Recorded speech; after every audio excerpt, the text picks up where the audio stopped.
Yes, Red Zone TV kwali webale kubanga okyagoberera yonna gy'osinzira okubanga gy'otulabira kyokola kya mutawana nnyo gwatambula naffe ku mukutu ogwa Red Zone TV. Atanaba kubanga osubscribinga kikole kirira wansi awo wolaba ekigambo subscribe kikwateko kwata kade aka notification ojja kuba tomisinga nsonga yonna. Sebambulidde Patrick Nzembeera emabega w'omuzindaalo okubanga nkutuusaako embeera nga bwegenda maaso mu ggwanga erya Uganda. Kakati olunaku olwaleero nina amawulire genjagala okubanga nkuwaggwe ampuliriza. Ensonga ezikwata ku muyimbi amanyiddwa nga Fiki Gaza. Ono mumumanyi emirundi mingi nnyo avuddengayo nga kaatiriza nga ye bwali omuwagizi bwa His Excellency Robert Kyagulanyi Ssentamu nga bwali omuwagizi ow'enkyukakyuka n'ekibiina ekya National Unity Platform okufaananako n'omuyimbi amanyiddwa nga King Saha. Bano bazze batawaanyizibwa n'okukwatibwa okuwambibwa n'ebintu ebifaanana bwe bityo. Genda otuwe ekigalo olaikinge kubanga gy'okoma okulaikinga information gy'okoma okubanga ate etambula. Ebituuse ku muyimbi amanyiddwa nga Fiki Gaza bye njagala okubanga nkuwa kigambibwa nti ekiro ekikeseza olunaku olwaleero abadde alina ekivulu ekimu gy'abadde agenda okubanga ayimbira, wabula waliwo ebituuseewo bye njagala omanye nga kigambibwa either awambiddwa oba akwatiddwa, kubanga mumanyi okimanyi ti ebintu ebyo tebifaanagana. Okuwambibwa n'okukwatibwa bintu bya njawulo. Kati Fiki Gaza kigambibwa nti ekimu ku byo either yawambiddwa oba yakwatiddwa, naye abasinga obungi balowooza kyoba oliawo engeri gyali affiliated ku kibiina ekya National Unity Platform, gyali affiliated ku His Excellency Robert Kyagulanyi Ssentamu, ate gyali omuwagizi ennyo oba muwagizi oba memba. Awo nze naawe wabula mawulire genjagala okubanga nkuwa ge mawulire aga Fiki Gaza okubanga yakwatiddwa. Alina akatambi ke yakoze kenjagala okubanga nkuteerako maaso awo. Fiki Gaza nga nnyonnyola oba oliawo ekiyinza okuba nga kyamukwasizza ekitaliiwo kubanga yayogeddeko awo. Omanyi bano abantu nga serebu basobola omukwata naye ne bamulekera essimu ye n'aba ng'asobola okwogerezeganya n'abantu. Kakati mu mbeera eyo baamutaddeko embeera y'okwagala ate okumuggyako essimu, okumuteeka ku bunkenke n'embeera endala zonna nga bw'oyinza okuba nga obitegeera mukutu ogwa Red Zone TV. Njagala kubanga mbikuwa obeere nga obyewuliriza, wabula nga sinakutwala eyo kankuyiseeko wano katono nnyo nga bw'olayikinga genda mu comment section notekeyo obubaka ate nabo tubeere nga tubutegeeza abantu ababa tugoberera kyensonga omukulu twatambudde naye. Wuliriza bino nzije nkuwa ebigambo bya Fiki Gaza. Assalamu alaikum wa rahmatullahi wa barakatuh. Amanya n'eddoboozi Haji Abdu omusomi w'eddua. Nkola ku nsonga ez'enjawulo, emirimu nga gikutataganyeko, ebyenfuna byo nga bidobonkanye, ne oba oli bweru wa ggwanga emirimu gya kucankalanako. Jangu kusomere ku ddua okubeda nedda eddua zaabaawo, eddua zisomebwa omuntu n'oterezebwa mu mbeera yonna ebadde ekwesibyeko ekusibyeko akanyaaga. Nina ekyoto kye nsobola okukumira wadde oli bweru wa ggwanga nga toli kumpi wano n'ofuna omukisa ogwo nawe n'osomerwako ku ddua nga nkuteddeko n'akabaani. Allah ajja kukusaasira, ajja kwanukula.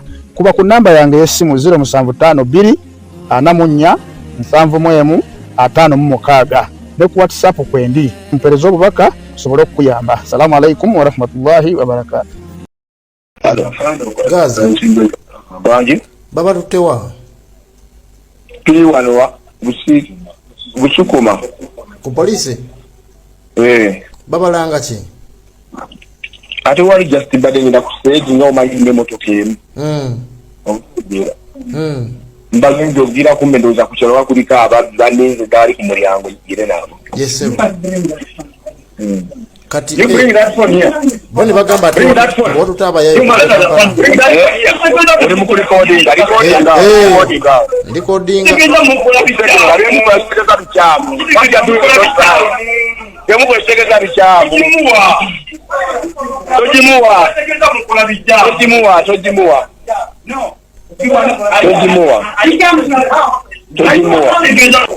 afande mlama ulile wange Owai awanji koni bae bangambi bakumina amasasi bakumina amasasi kati bagamba ogenze n'ababbi mweranze n'ababbi alufadde mu yetikara kyokka security ebadde etaakisa ku mulyango okuba ne security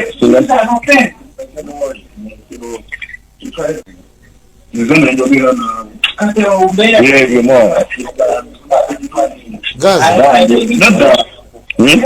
bayiza okubanga leero ekiro kya leero ate nga nina shondala jinja obadde okugenda jinja saazi zino ziri mulana kitundu zaki balengenda jinja kati kati abekyo gyabakubira obagambe tosobole nedda bakitegedde danoza nabo bali mu kuyiya magezi naye nga mwena muli seefu abalenzi bogenze nabo abalenzi bona bali seefu ndi nabo nenzo evidence kute nga ngamba security nga nyingira bwete sose bagamba security weri nga ndaba abantu bangi size nabo bana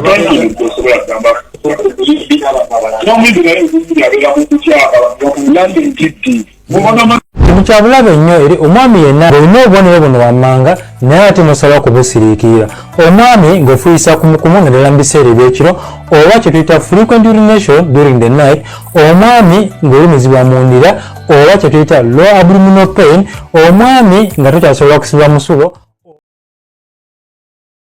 Yes, Red Zone TV kwoli webali kubanga okyaliko kyagoberera yonna gy'osinzira okubanga gy'otulabira kyokola kya mutawaana nnyo gwe atambula naffe atanaba kubanga ate subscribinga kikole kirira wansi awo w'olaba ekigambo subscribe kikwateko kwata kade aka notification obeere nga tomisinga nsonga yonna nzija n'obubaka bwammwe mu comment ze mwataddeko nga bwe ntera okugamba nti ffe bwe tutyo bwe tuweereza ensonga zaffe kakati mu bumu ku bubaka bwe mwataddeko bwe njagala okubanga ate ntandikirako ku mukutu guno kubanga ffe ekyo kye tusinga okubanga ate tukola obubaka bwammwe tubuwa ekitiibwa oba watumidde muntu wo oba wataddeko obubaka bwonna yessaawa ababadde batugoberera kyemukola kya mutawaana abatambula naffe ebbanga lyonna abateekako obubaka bwammwe ate ne tuba nga tubusindika eyo gye mwagala bobeere nga butuuka mu mawulire g'ensembeyo okubanga mbawa gabadde ga honorable lead of opposition right honorable Joel Ssenyonyi Basekezi ku nsonga za nnyonnyodde zalambuludde eza Mathias Mpuuga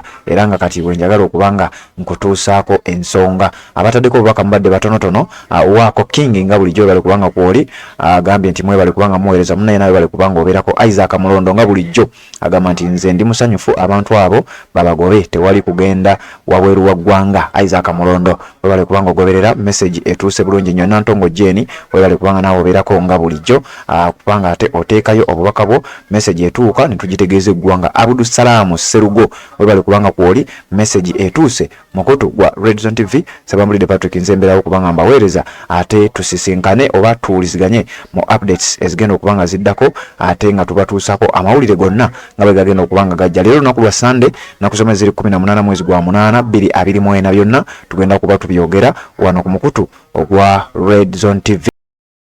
Assalamu alaikum wa rahmatullahi wa barakatuh. Amanya n'eddoboozi Haji Abdu omusomi w'eddua nkola ku nsonga ez'enjawulo emirimu nga gikutataganyeko ebyenfuna byo nga bidobonkanye ne oba oli bweru wa ggwanga emirimu gya kucankalanako jangu kusomere ku ddua okubeda nedda eddua zaabaawo eddua zisomibwa omuntu n'oterezebwa mu mbeera yonna ebadde ekwesibyeko ekusibyeko akanyaga nina ekyoto kyensobola okukumira wadde oli bweru wa ggwanga nga toli kumpi wano n'ofuna omukisa ogwo nawe n'osomerwako ku ddua nankuteddeko n'akabaani Allah ajja kusaasira ajja kwanukula kuba ku namba yange y'essimu 0752 44 71 56 ne ku WhatsApp kwendi mpereza obubaka sobole okuyamba. Assalamu alaikum wa rahmatullahi wa barakatuh.